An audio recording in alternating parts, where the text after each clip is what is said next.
Adam Silver just changed the conversation. The NBA may have just crossed a line it can never walk back from. One controversial possession.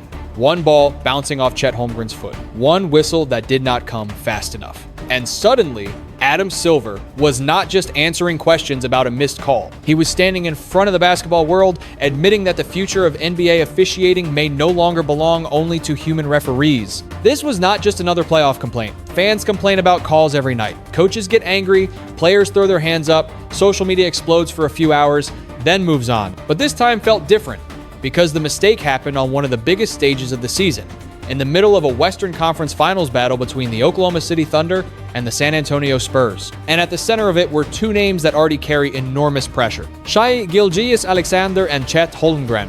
For Oklahoma City, this was supposed to be another step toward a dynasty.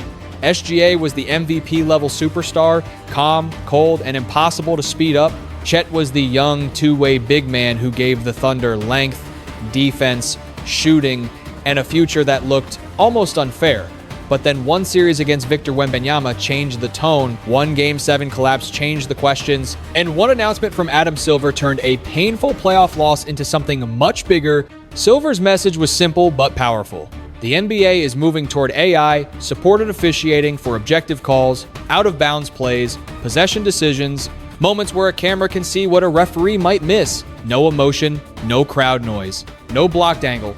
Just the ball, the floor, the foot, and the truth. That sounds like progress. But for the Thunder, it also sounds like a warning. Because if the league is entering an era where every bounce is watched, every touch is captured, and every mistake is corrected instantly, then the teams and stars who live in the gray areas of the game will have to adjust fast. SGA's contact drawing style will face even more scrutiny. Chet's mistakes will become impossible to hide, and Oklahoma City's championship window may now depend on whether their two biggest names can survive in a league that is becoming less forgiving by the second. So before we go deeper, let me know where you are watching from. Are you in Oklahoma City, San Antonio, New York, Los Angeles, or somewhere else? Comment your city below. And if you believe AI will make the NBA more fair, press 1. If you think it will ruin the human side of the game, press 2. Also, subscribe to the channel because this story is only getting bigger. The Chet Holmgren foot controversy. The moment looks small at first. Just another loose ball near the baseline. Just another chaotic playoff possession where bodies were moving, hands were reaching, and everyone in the arena was reacting before the officials could even finish processing what happened. But then the replay hit the screen. The ball appeared to deflect off Chet Holmgren's foot before flying out of bounds. To Spurs fans, it looked obvious. To neutral viewers online, it looked obvious. To anyone watching the slow motion angle, the direction of the ball seemed to tell the entire story. San Antonio should have had possession. Instead, the officials gave the ball back to Oklahoma City. That is when the temperature of the series changed. The Spurs sideline immediately reacted. Their coach wanted a challenge. Players pointed, fans screamed. The broadcast slowed everything down, and suddenly a single out-of-bounds call became the center of the entire night. But the problem was not just what happened with the ball. The problem was what happened next. Under NBA procedure, a coach has to call timeout first, then request the challenge.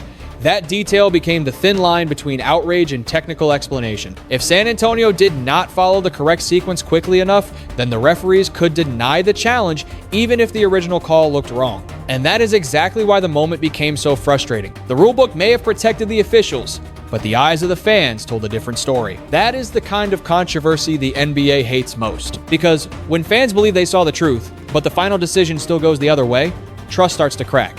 It does not matter if the explanation is procedural. It does not matter if the referee can point to the rules afterward. In real time, millions of people saw a ball hit Chet Holmgren and still watched Oklahoma City keep possession. For the Thunder, it was a gift they did not ask for.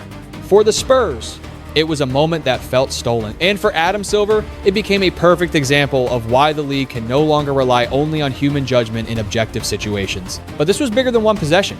This play became a symbol. It represented every fan who has ever yelled at a screen until the replay showed one thing and the call said another. It represented every coach who has lost a challenge because of timing, procedure, or confusion. And it represented a league that is now under more pressure than ever to make sure the biggest games are not defined by preventable mistakes. For Chet Holmgren, the play followed him even after the series moved on. It was not just that the ball hit his foot, it was that his name became attached to the moment that helped push the NBA toward an AI officiating future. That is a heavy thing for a young star to carry, especially when the rest of his postseason was already being questioned. And for Oklahoma City, the warning was clear. In the old NBA, maybe that possession slips through. Maybe the crowd noise wins. Maybe the wrong angle protects you. Maybe the mistake becomes just another playoff argument. But in the new NBA, Adam Silver is describing that kind of moment may disappear forever. The camera will see it. The system will catch it. The possession will change before anyone has time to complain. And that is why this one ball off Chet Holmgren's foot was not just a missed call. It was the beginning of a much bigger problem for the Thunder. Why Adam Silver had to respond. Adam Silver did not respond because of one bad call. He responded because NBA fans were starting to lose trust. The Chet Holmgren foot controversy was only the spark. The real problem had been growing all playoffs. Missed calls, confusing challenges, flopping debates, and fans wondering whether big games were being decided by players or by whistles. That is why the Thunder-Spurs series became so explosive. Oklahoma City had SGA, the MVP superstar. San Antonio had Victor Wembanyama, the new face of the future. Chet Holmgren was supposed to prove he could stand in that battle. So when the officials gave OKC possession on a ball that appeared to hit Chet's foot, it felt bigger than one mistake. To many fans, it felt like proof that the system needed help. Silver understood the danger. When fans stop trusting the officials, they start questioning everything. The league, the stars, the results, and even the fairness of the playoff. That is why he had to speak publicly. His answer was not just damage control. It was a warning that the NBA is entering a new era. AI-supported officiating could remove human error from objective calls like out-of-bounds plays and possession decisions. No blocked view, no missed angle, no procedural confusion, just cameras, data, and an instant answer. For Chet, that matters because his foot became the symbol of the problem. For SGA, it matters because the league's larger conversation about officiating also puts more attention on selling contact and flopping. Silver had to respond because silence would have made the NBA look comfortable with controversy. Instead, he made it clear, the future is coming, and the Thunder may be one of the first teams forced to deal with it. The AI officiating era begins. The most dangerous part of Adam Silver's announcement was not that the NBA wants better calls. Everyone wants better calls. The dangerous part was that Silver described a future where certain decisions may no longer belong to referees at all. Out-of-bounds plays, possession rulings, objective moments where the ball either touched a player or it did not. Those are the situations the league wants AI and cameras to handle automatically. That changes everything because the old NBA was built on human reaction. A referee had to be in the right place, at the right angle, with a clear view, while 10 players moved at full speed and 20,000 fans screamed around him. Sometimes the ref saw it, sometimes he missed it. Sometimes a coach had to challenge, sometimes the challenge came too late, and sometimes the team walked away with a possession it probably should not have had. But the new system Silver described would not care about noise, pressure, reputation, or momentum. If the ball touches Chet Holmgren's foot, the system sees it. If the ball grazes a fingertip, the system catches it. If a possession should change, it changes instantly. No long argument, no confused sideline, no slow motion debate that lasts for 3 days online. For fans, that sounds like justice. For players, it sounds like accountability. And for the Thunder, it sounds like a warning. Oklahoma City has built one of the smartest teams in basketball. SGA controls pace like a surgeon. Chet protects the rim, stretches the floor, and uses his length to change possessions. The Thunder win in details. They win in margins. They win by forcing opponents into uncomfortable choices. But when the NBA removes more uncertainty from the game, those margins become harder to manipulate. There will be fewer hidden breaks, fewer missed touches, fewer moments where confusion protects a team from a mistake. This is why the AI announcement feels so much bigger than technology. It is not just about cameras around the court. It is about the NBA telling its players, the gray areas are getting smaller. That does not mean basketball becomes perfect. AI will not decide every foul. It will not understand every emotional moment. It will not replace the rhythm of the game completely. But it can remove some of the calls that create the loudest arguments. And once fans get used to that, they will demand even more. That is the part nobody in Oklahoma City can ignore. Today, it is out of bounds. Tomorrow, it may be goaltending, restricted area plays, shot clock timing, or other objective decisions. Every year, the league will have more data, more cameras, and more ways to check the truth. The NBA is not going backward. So, the question for the Thunder is simple. Can they win in a league where every small detail is exposed? Can Chet clean up the mistakes that once disappeared inside the chaos? Can SGA keep dominating when every movement, every whistle, and every attempt to sell contact is placed under a brighter light? Can OKC's young core adjust before the rest of the league catches up? Adam Silver framed AI as a tool for fairness. But for Oklahoma City, it may become a mirror. And after what happened against San Antonio, that mirror is showing the Thunder things they may not be ready to see. SGA and the flopping question. Gilgeous-Alexander is one of the most gifted scorers in the NBA. He does not need controversy to look great. His game is built on balance, patience, footwork, and control. He gets defenders leaning the wrong way, attacks the gap, and finds his spots with incredible calm. But that is exactly why the flopping debate around him has become so loud. When a player this good exaggerates contact, everyone notices. SGA supporters call it smart basketball. His critics call it manipulation. Adam Silver tried to draw a line between selling contact and true flopping, but fans are not always willing to separate the two. Every head snap, every whistle, and every free throw now becomes part of the public argument. That puts SGA in a difficult position. He is the MVP, the face of the Thunder, and one of the league's biggest stars. But he has also become the face of a larger question. Are officials rewarding skill, or are they being fooled by performance? For Oklahoma City, this matters because playoff defenses will adjust.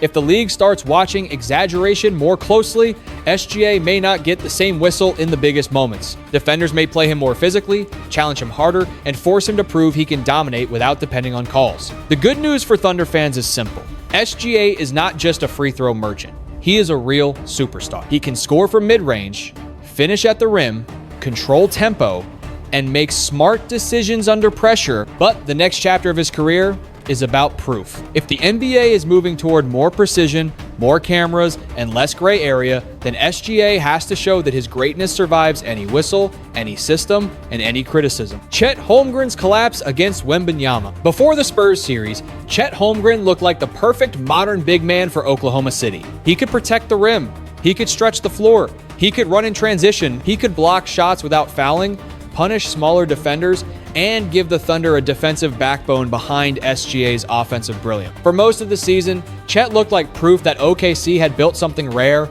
a young contender with an MVP guard and a two-way center who fit the future of basketball. Then Victor Wembanyama changed the conversation. Against San Antonio, Chet did not look like the same player. The confidence faded, the aggression disappeared, the shots stopped coming. Every possession against Wembanyama seemed to make the floor feel smaller.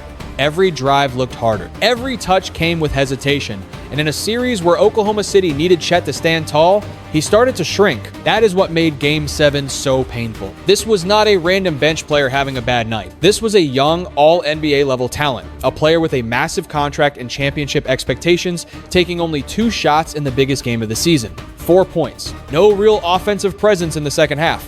No answer when the Thunder desperately needed someone besides SGA to create pressure. That kind of performance does not just disappear from memory. Fans remember it, media remembers it, front offices remember it, and most importantly, Chet will remember it. The harshest part is that his defense was not useless. He still competed, he still tried to affect shots, but in playoff basketball, effort alone is not enough when your role demands more. When you are paid and trusted like a franchise pillar, you cannot vanish offensively in the moment that defines the season. Wembanyama did not just beat Chet statistically, he challenged his identity. Chet has always been long, skilled, and unique, but against Wemby, he was no longer the most unusual body on the floor. He was no longer the tallest problem. He was facing someone even longer, even more intimidating, and even more comfortable bending the game around his presence. That matchup exposed how much stronger, tougher, and more decisive Chet still has to become. And now the Thunder have to ask the uncomfortable question. Was this just one bad series from a young star still growing? Or was it a warning about what happens when OKC meets elite size deep in the playoff? That question is dangerous because the West is not getting easier. Wembanyama is not going away.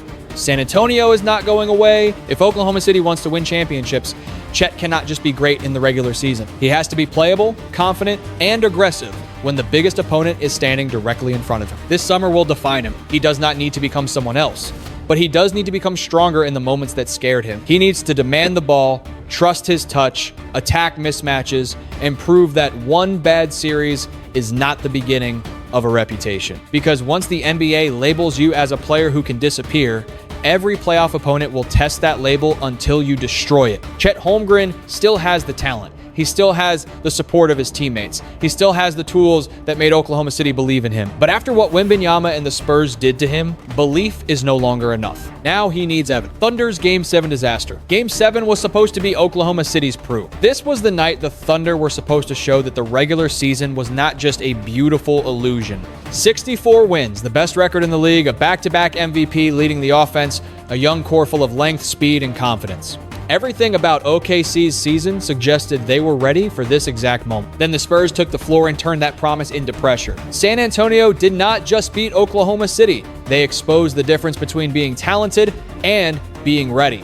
Victor Wembanyama controlled the emotional temperature of the game. Every time the Thunder tried to create momentum, the Spurs answered with size, patience, and belief. The deeper the game went, the heavier the arena felt. SGA did what stars are supposed to do. He fought. He created. He tried to drag the Thunder through the storm. But playoff basketball is cruel when the help disappears. One superstar can win possessions. One superstar can steal quarters. But in a Game 7 against a team that smells fear, one superstar usually cannot save an entire season alone. That is where the pain of Oklahoma City's loss truly lives. Chet Holmgren was supposed to be the second pressure point. He was supposed to make Wembanyama work, punish defensive attention, and give SGA a release valve when San Antonio loaded up. Instead, he faded into the background. Jalen Williams was not the same force the Thunder needed either, and suddenly the most complete young team in basketball looked painfully dependent on one man. The final score hurt, but the way it happened hurt more. Because this was not a rebuilding team getting valuable experience. This was not a young roster sneaking into the playoffs ahead of schedule. This was a team already carrying championship expectations. This was a team with money committed, awards collected, and a fan base that believed the window was open right now. That is why the loss felt so heavy. The Thunder did not just lose a game. They lost control of the narrative. Before Game 7, OKC was the model franchise. After Game 7, everyone had questions. Is Chet strong enough for the biggest matchups? Can SGA's whistle survive postseason scrutiny? Does this roster need another veteran? Should Sam Presti finally cash in the assets? Is patience still the right strategy when Wembanyama has already arrived? Those questions are brutal, but they are fair. The Spurs forced Oklahoma City to look in the mirror. And what the Thunder saw was not failure, but incompleteness. They saw a team close enough to win, but not complete enough to finish. They saw a superstar ready for the moment and a supporting structure that still has growing to do. That is the hardest kind of loss. A bad team can walk away saying it was never their time. A veteran team can walk away blaming age, injuries, or the end of a cycle. But the Thunder have no easy excuse. They were good enough to be there. They were talented enough to win. They had the MVP. They had homegrown stars. They had depth. They had the future. And still, when the season demanded answers, they ran out of them. Now, Game 7 becomes part of their identity, whether they like it or not. It can become the wound that breaks them, or it can become the scar that teaches them how to survive the next fight. But it cannot be ignored. Note by Chet, note by SGA, note by Sam Presti, not by anyone inside that building. Because the Spurs did more than eliminate the Thunder. They showed Oklahoma City exactly what must change before this team can call itself a champion. The Giannis trade rumor explodes. After Game 7, the trade rumors got loud fast. And the biggest name was Giannis Antetokounmpo. For years, Oklahoma City was praised for being patient. Sam Presti built the Thunder with young talent, draft picks, discipline, and long-term vision. But after losing to San Antonio, patience suddenly became a harder sell because SGA is already playing like an MVP. The Thunder are not rebuilding anymore. They are expected to win now. And if Victor Wembanyama is already blocking their path in the West, OKC has to ask a painful question: is waiting on Chet Holmgren still enough? That is why the Giannis idea became so powerful. Pairing SGA with Giannis would instantly change the Thunder's championship win. SGA could control the perimeter while Giannis attacks the paint, pressures the rim, and gives OKC the physical force they lacked against San Antonio. But the price would be huge. Chet would likely have to be the centerpiece of the trade. Draft picks would be included, maybe another young player too. And that would mean the Thunder are no longer betting on development. They are betting on immediate dominance. Still, trading Chet after one bad series could be a dangerous overreaction. He is young, talented, already fits the system, and still has room to grow. One nightmare matchup with Wembanyama should not erase everything he did during the season. But doing nothing also has risk. If Chet cannot survive elite playoff size, OKC may keep running into the same problem. Giannis would solve that problem right away, but he would also change the identity of the team completely. So this rumor is not really just about Giannis. It is about who the Thunder want to become. Do they stay patient and trust Chet? Or do they cash in their assets and chase a title right now while SGA is at his peak? Keeping Chet means betting on growth. Trading for Giannis means betting on urgency. And after Game 7, Oklahoma City can no longer pretend that choice is easy. SGA defends Chet and OKC, faces the truth. While the outside world was tearing Chet Holmgren apart, Gilgeous-Alexander did something important. He protected him. That matters more than any rumor, any hot take, or any fake trade machine proposal. Because SGA is not just another teammate, he is the face of the Thunder. He is the MVP. He is the player Oklahoma City has built everything around. So when he says the Thunder need Chet, that is not empty encouragement. That is a message to the locker room, to the front office, and to the entire league. SGA knows what everyone saw. He knows Chet struggled. He knows Game 7 was ugly. He knows 4 points in a season-ending game is not good enough for a player with that much talent and that much responsibility. But he also knows something angry fans sometimes forget. Oklahoma City did not become elite by accident. Chet is part of why the Thunder reached this level. Before he was healthy and fully involved, OKC was not the same team. His rim protection changed their defense, his shooting opened space, his length gave the Thunder a different identity. Even when he is not scoring, he changes what opponents can attempt near the basket. That is why SGA's defense of him is so meaningful. He is not saying Chet played well. He is saying Chet still mattered. And that is the truth Oklahoma City has to face. The Thunder do not need to pretend Game 7 was fine. It was not. They do not need to ignore Chet's weakness against Wembanyama. They cannot, but they also cannot make emotional decisions just because the pain is fresh. Great teams are built by knowing the difference between a problem and a failure. Chet's series was a problem. His hesitation was a problem. His lack of aggression was a problem. His physical limitations against Wembanyama were a problem. But that does not automatically mean Chet himself is a failure. That distinction could decide the future of the franchise. Mark Daigneault's job is to develop him. Sam Presti's job is to decide how much patience is still wise. SGA's job is to lead him, and Chet's job is the hardest of all. He has to turn embarrassment into evidence that he can grow, because next season, nobody will care about excuses. Opponents will test him, fans will watch his shot attempts, media will bring up Game 7 every time he hesitates, and every matchup with San Antonio will feel like a referendum on whether he can stand in front of Wembanyama without fading. That is the price of expectations, but it is also the opportunity. If Chet responds the right way, this series could become the turning point of his career. The moment that forced him into the weight room, into film sessions, into a tougher version of himself, the moment that changed him from a talented young big into a playoff-ready cornerstone. And for SGA, that is the bet. He is choosing belief over panic, continuity over chaos, growth over revenge. That does not mean the Thunder should ignore the trade market. It does not mean they should reject every big idea, but it does mean the heart of the team still believes Chet can be part of the answer. Now, Oklahoma City has to prove that belief is not just loyalty. It has to become results. The lesson for OKC and the new NBA: Oklahoma City did not lose because of one call or one bad night. They lost because the playoffs exposed the truth. Talent is not enough. A great regular season is not enough. Having SGA at an MVP level is not enough if the team around him cannot answer pressure when the lights get brightest. For SGA, the lesson is clear. If people question the whistle, dominate without it. If they question the contact, finish through it. If they question the style, make the results impossible to deny. His greatness is real, but championships are what turn greatness into legacy. For Chet, the lesson is even harder. Game 7 cannot be erased. The Wembanyama matchup cannot be ignored. But failure does not have to become identity. He has to get stronger, more aggressive, and more willing to attack when the moment feels uncomfortable. For Sam Presti and the Thunder front office, this offseason is about honesty. Patience built OKC, but urgency is now part of the conversation. Keeping Chet means trusting development. Trading for Giannis means chasing the title immediately. Neither choice is easy, and neither choice can be made out of panic. And then there is Adam Silver's AI future. The NBA is moving toward a world where every bounce, every touch, and every out-of-bounds play can be judged with instant precision. That means fewer excuses, fewer hidden mistakes, and less room for confusion. The gray areas are getting smaller, and every team will have to adapt. But maybe that is good for the game, because fairness should not make basketball colder. It should make the challenge clearer. Great teams will still have to earn everything. Great players will still have to respond when the pressure rises. For Oklahoma City, the future is still bright. But next season will not be judged by promise, it will be judged by response. So what should OKC do? Press 1 if they should stay loyal to Chet and trust his growth. Press 2 if they should trade for Giannis and go all in right now. And type SGA if you still believe Shai can lead this team to a championship. Subscribe to the channel, hit the like button, and share this video with another NBA fan. The Thunder story is not over. It may just be entering its most important chapter yet.